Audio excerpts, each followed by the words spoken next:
Do you influence to help people, or do you influence to get a commission? It's a tricky question. Let's talk about it on this episode of The Buyer's Mind.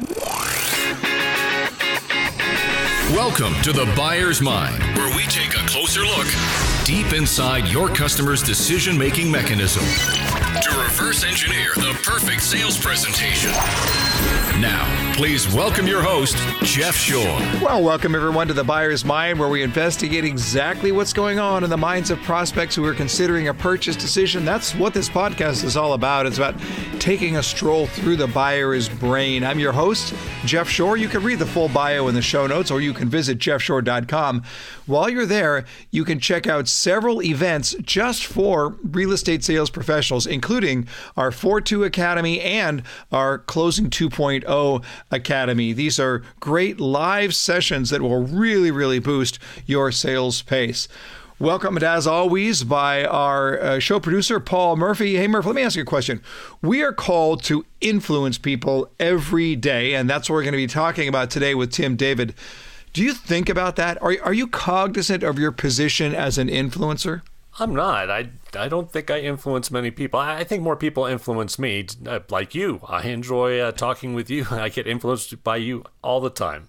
But do you think that there's just a sort of a shadow sense where we're influencing even, you're just trying to figure out where we're going to go out for dinner, and you know where you want to go out for dinner, right? There are those little bits of influence that infiltrate our life all day long. We all know it doesn't matter where I want to go to dinner. It's where my wife wants to go to dinner. So I have very little influence in that area. My wife has lots of influence, though. Right. All right. Good man. Well, let's look at it from this perspective. To quote Tim David, our guest today, he says, influence is what people do to help. If you're not helping others, you're not doing it right. And I think that as we get on our topic today on influence, it's interesting. It's very easy for us to confuse influence with manipulation. And that's why I love this quote from Tim David, that influence is what people do to help. This cuts right to the question of motives. Years ago when I read The Psychology of Persuasion by Robert Cialdini, I love the fact that early on he said, this book can be used for good or evil. I don't make any moral claims about it. But the fact of the matter is, if we are in sales, we are called to be influencers. But to what purpose? For the purpose of our commission, or the purpose of influencing people to help them do what is best for them? And that's really what makes all the difference in the world. That's what we'll talk about on today's episode. Well, as always, our show is brought to you by our good friends at Home Street Bank. Just want to take a moment to thank them. They're just not just our show sponsor, of course. They are my lender. I used Home Street in my last home purchase. Smoothest transaction I've ever had, and I've purchased quite a few homes in my day. But they are professional. They're dependable. Great rates, fantastic service. And if you're a real estate professional and you want somebody that you can trust to work with your buyers, you're not going to find anybody else who will take better care of your clients. So whether it's banking, home loans, credit lines, you name it, go to homestreetbank.com to learn more. That's homestreetbank.com.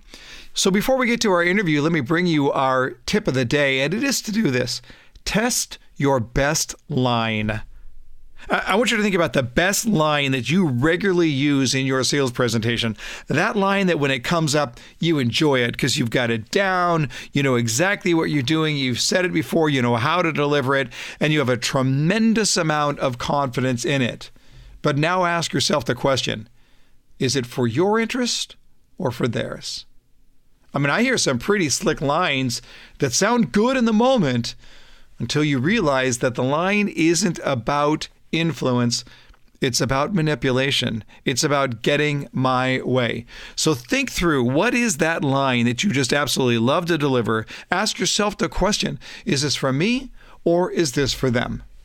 I want to encourage those of you who are real estate sales leaders, sales managers, VPs of sales.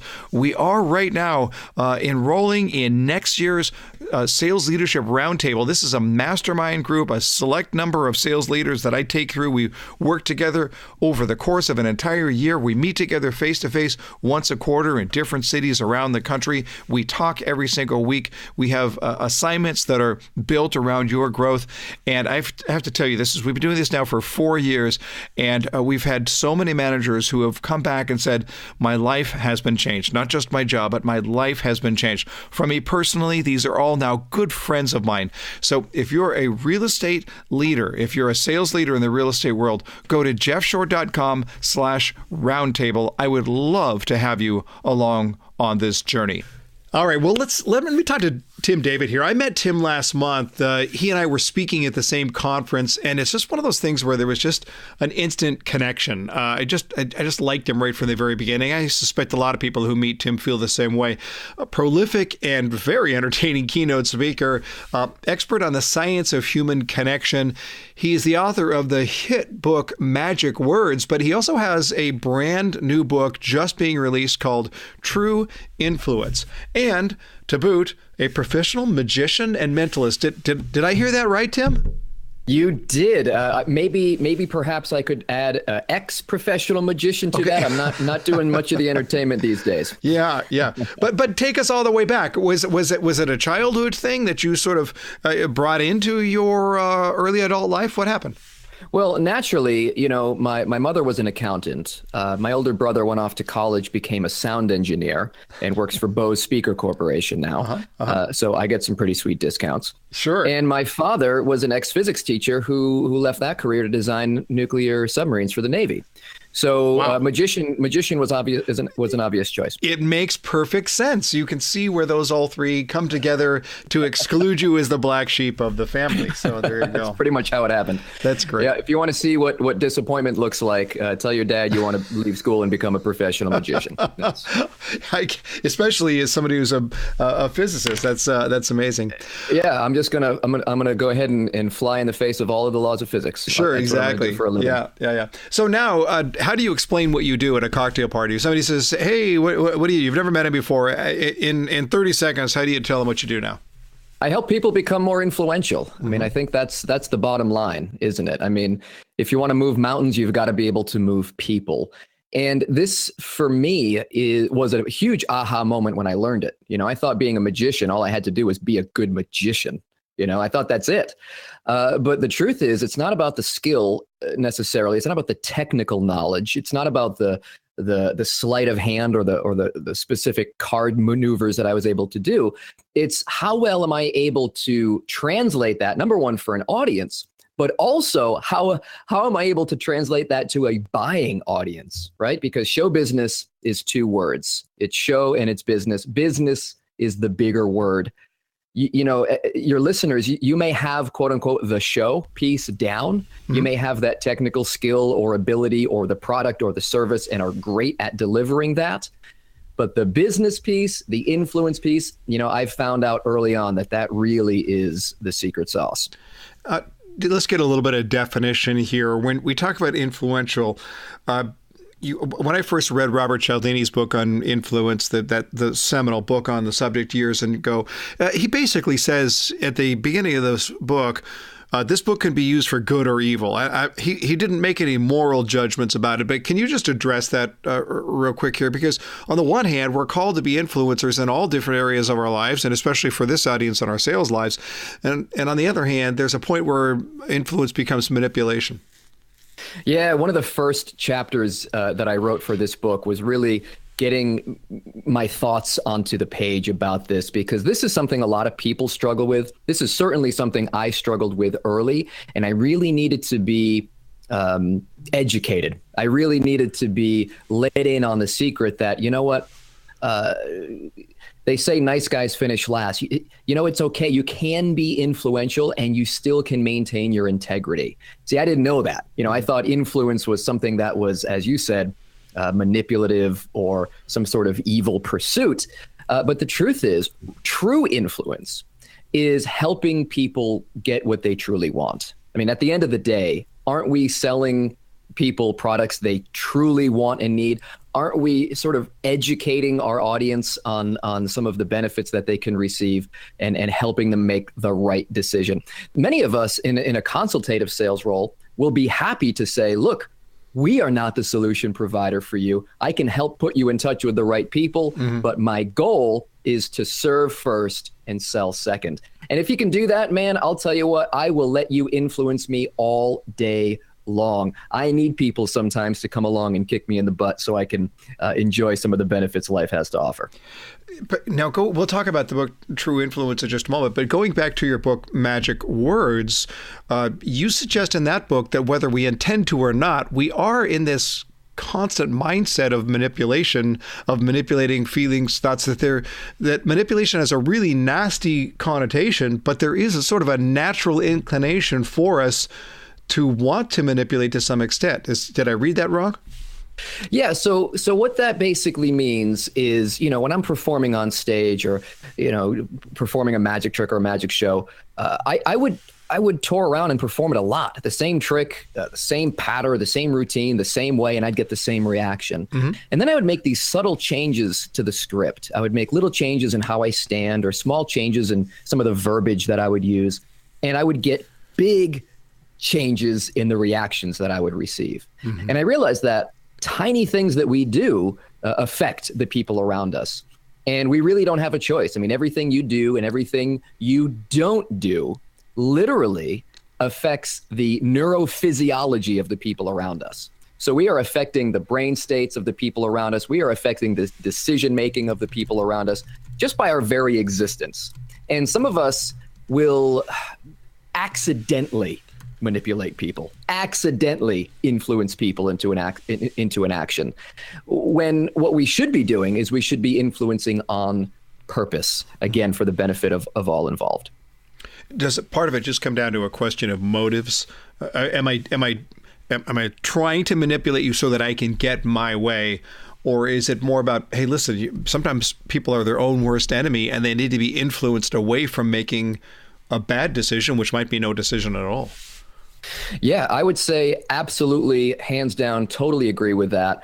I feel like sometimes that's exactly what people need. And like I said, I feel like sometimes it's exactly what I need. Mm-hmm. So as long as, and I think Tristan Harris, who was Google's ethicist for 3 years, he said the only form of ethical persuasion is when the goals of the persuader and the persuadee are in alignment. And again, how many times is that the case when the goals of the people that we're trying to help and we're trying to serve and we're trying to sell to and we're trying to influence, their goals really do line up with our goals. And in those moments, true influence can take place. This is the whole concept of mutual purpose, right? I have a goal, you have a goal. If the goal is consistent, especially if the goal isn't fighting against each other, and I think that's what we find in the ugly side of sales, right? Is that my goal over here is actually contrary. This is one of the things that has always driven me a little nuts about some of the car selling environments that you will see where you get paid the most when I get ripped off the most. And that is absolutely the contrast to what we're talking about here. Why do it the hard way? Mm-hmm. Yeah. Why would you want to do it the hard way? Yeah. Let's talk about the book here. Give us the background on your interest in influence in general and why you wanted to write this book. Well, my interest in influence stems from my interest in eating food. As a magician, if I'm not out there performing, I mean, I had to do, close to 300, 350 shows a year sometimes just to make ends meet. Mm-hmm. So I had to do a lot of selling. And in order to sell, it felt like it went against my nature. Again, a lot of the sales stuff that I had studied is exactly the type of stuff you're talking about. Car salesman kind of stuff. Not that there's anything against car salesmen, please don't get me wrong, right. But the stereotypical sort of used car salesman,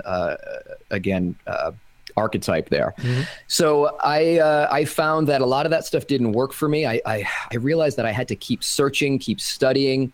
And also as a magician, man, the mind of the audience, and you have this podcast called The Buyer's Mind. I was fascinated with the audience's mind mm-hmm. because ultimately, in many ways, that was my buyer. Mm-hmm. When I'm on stage, I have to sell this illusion. And I was really fascinated with how the mind works and how psychology works, especially the form of magic that I do, known as mentalism.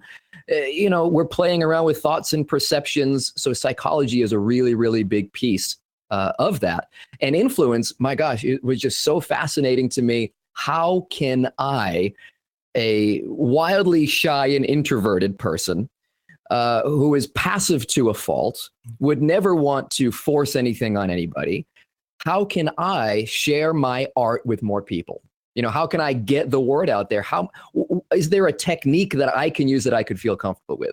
So ultimately, that's what began this quest, if you will, or this fascination or this love affair with influence. And it's led me to a place where I can, where I've been able to interview a lot of the top minds and collaborate with a lot of people who really do understand the secret sauce of what makes this stuff work. And over the course of my own life experience, my business experience, my clients' experience, I've sort of uncovered this hierarchy of influence, this 4-tier framework of influence that begins with Cialdini and then moves on up through the ranks to where you can be, again, the term I continue to use is truly influential. The concern is with a lot of people is that to become influential, you need a personality transplant. You need to be someone that you're not. You need to fake it till you make it. You need to put on this fancy suit, fancy, expensive shoes or jewelry or whatever it is to look the part. And everybody ends up just feeling like an imposter. So that doesn't help your influence at the end of the day. At the end of the day, that inauthenticity leaks and people can smell it a mile away. So the idea of true influence, again, this 4-part hierarchy really sort of came from all these years of research. I read about a book a week on the topic of neuroscience and psychology and influence. And again, fortunate enough to be able to collaborate with a lot of people in the field, and just really, really fascinated with this topic for sure. So here's one rub that we sometimes see.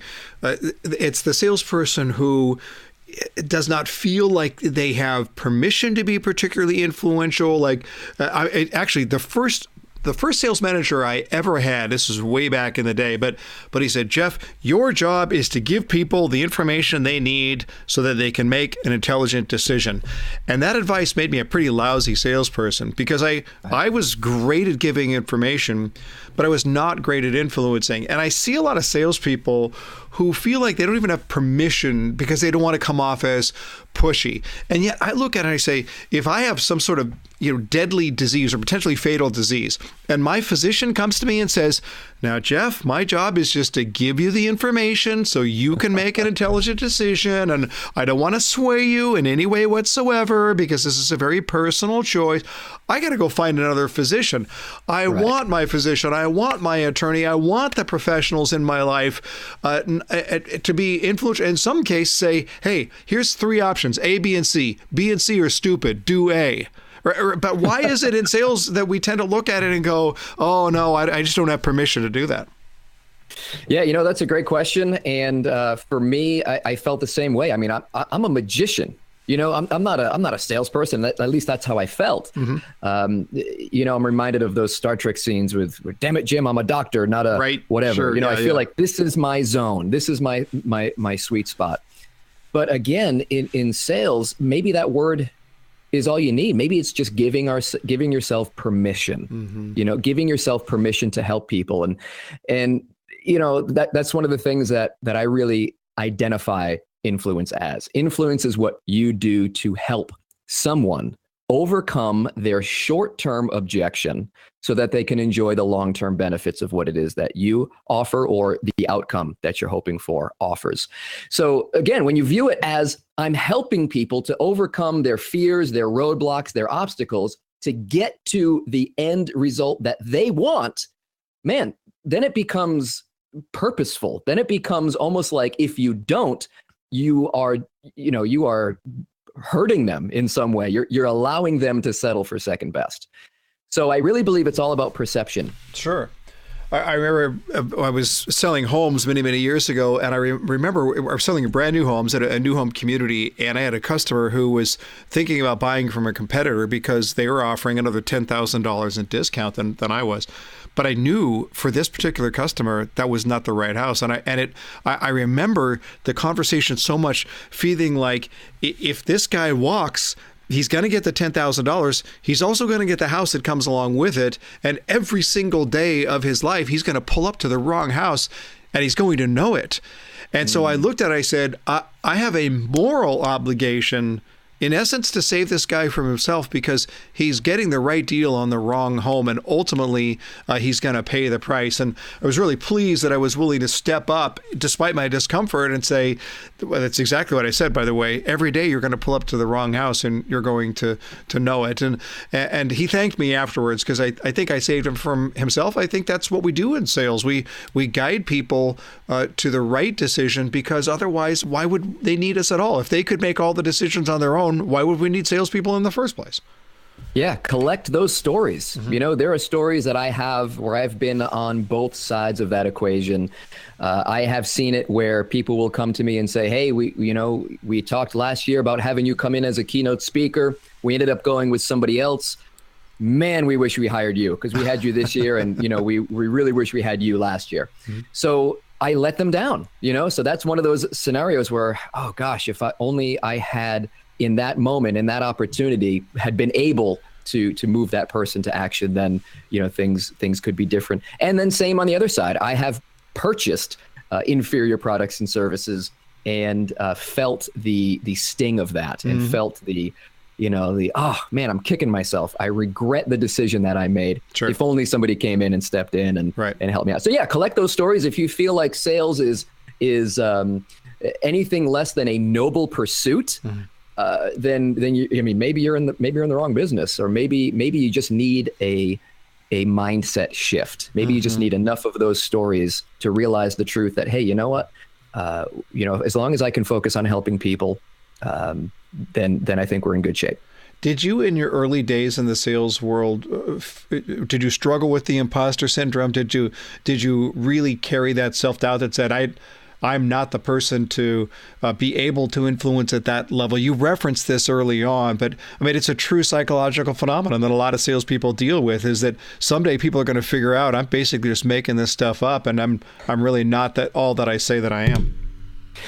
I mean, can you tell that I've gone through this? I mean, just the title of this book, True Influence, and the urgency that I feel of spreading this gospel that, hey, you know what? You don't have to be an imposter. You can sort of be your authentic self. And I'll tell you, when I started as a magician, I dropped out of school to pursue this dream full on, whole hog, and very, very quickly reality set in. And I was over $16,000 in credit card debt at the time, which for a 19-year-old kid in that time frame felt like a few billion. That's what it felt like. Right. And just had to get a side job, and really just banging my head against the wall, being frustrated, not able to achieve my dream, and unable to really master the skill that was truly important. But once a mentor pulled me aside and told me that, hey, show business is 2 words. It's show, it's business. Business is the bigger word. You got the show, you need the business.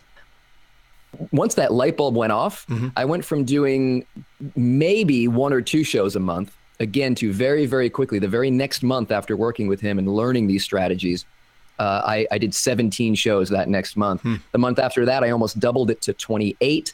And every month for 8 years, I did between 300 and 350 magic shows a year, with as many as 48 in a single month. So that is night and day, overnight turnaround. Sure. Simply from realizing that, hey, I can step into this role and own it because of all these things that we already discussed. This mindset shift was everything for me. Going back to the book, True Influence, we're speaking with Tim David, author of True Influence.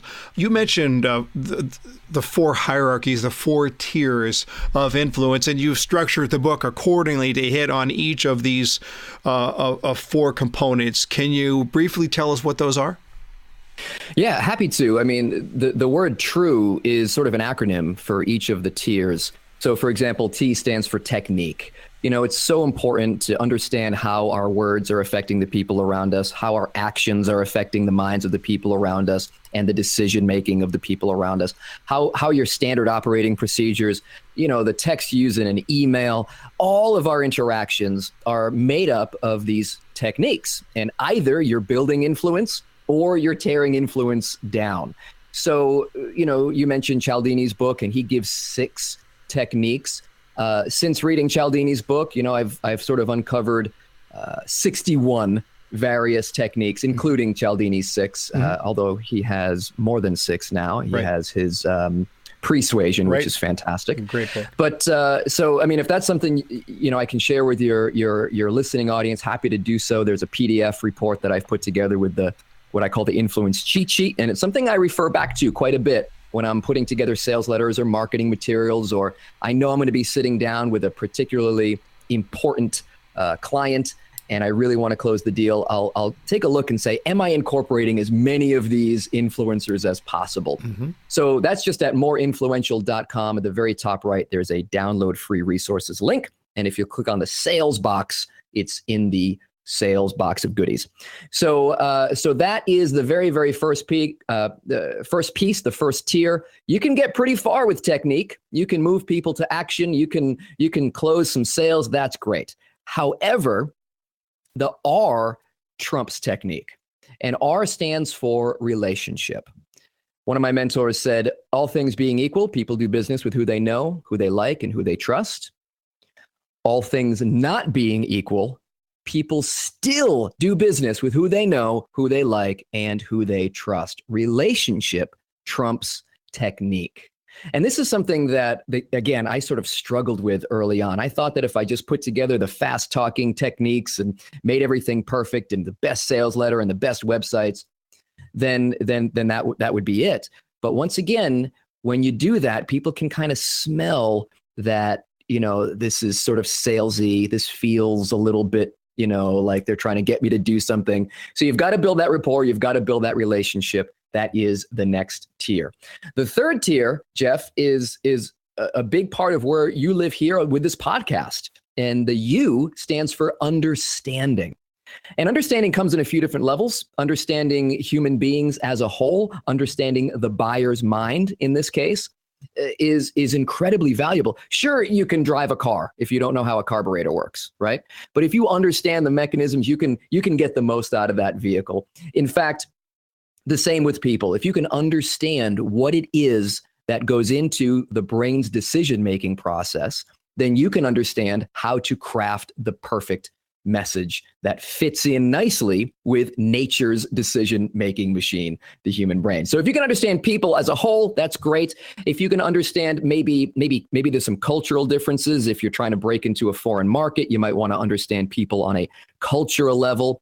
And if you are in leadership or sales management, then you need to understand people on an individual level. And especially if you do one-to-one selling as well, you need to understand people one-to-one, because sure, most people may do X, Y, or Z, but that one person that you're speaking with right now is a little different than most, and maybe you need to understand them on an individual level. So understanding will get you very, very far, and there's a lot of shortcuts that I use as a mentalist to understand people.